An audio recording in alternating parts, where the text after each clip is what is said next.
90% of criminal acts, particularly violent criminal acts, are about men. According to Amarillo police, male-dominated homicides are on the rise in Amarillo. In 2011, we had 6 males, 2 females, and 1 unknown perpetrator. In 2012, 9 males, 1 female, and 1 unknown.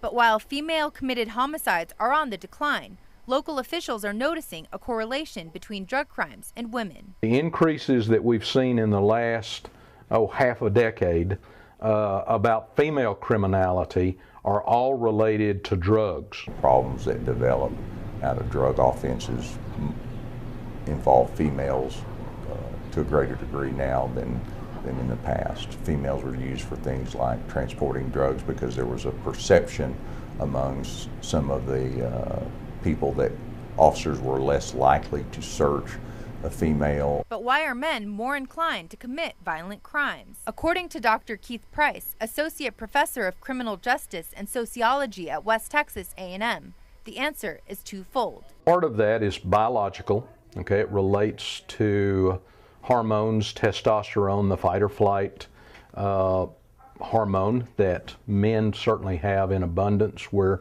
women only have small parts of. He also says that society socializes men and women differently in terms of aggression. Where a certain amount of violence is acceptable in a son's behavior, it's discouraged in a daughter's behavior.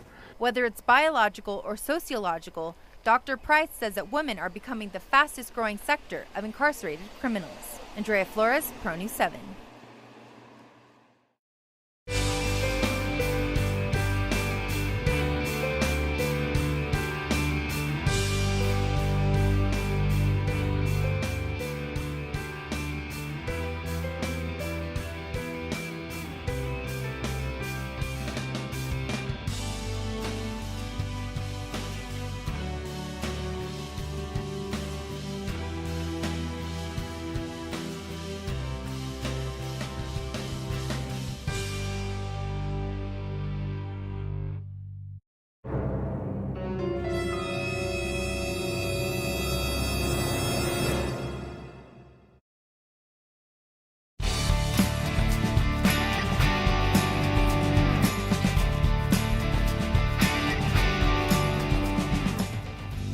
How likely are women to commit violent crime? Let's hear from our expert. It depends on the violent crime you're talking about. Sexual assault, for instance, about 98% are men, 2% are women, of reported sexual assault.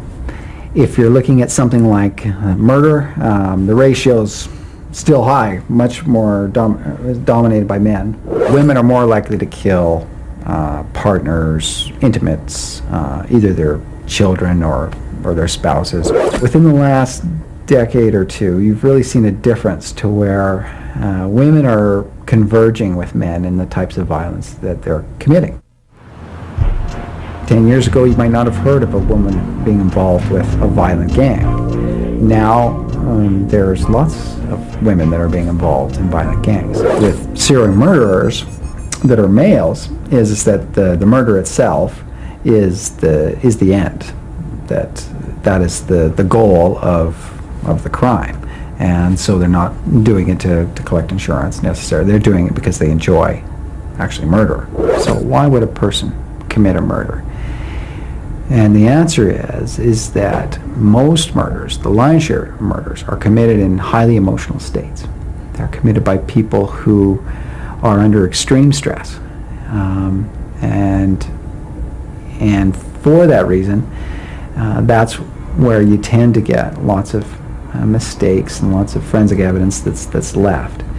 And why so many murderers are caught is because they end up killing intimates or associates. Because most of us have been inbred with a strong taboo against murdering or harming other people, and will receive great guilt or remorse as a result of having committed such a crime. And so although you might immediately feel good, it is almost as often within moments replaced by a profound sense of regret and guilt. And this is what often leads to confessions and admissions.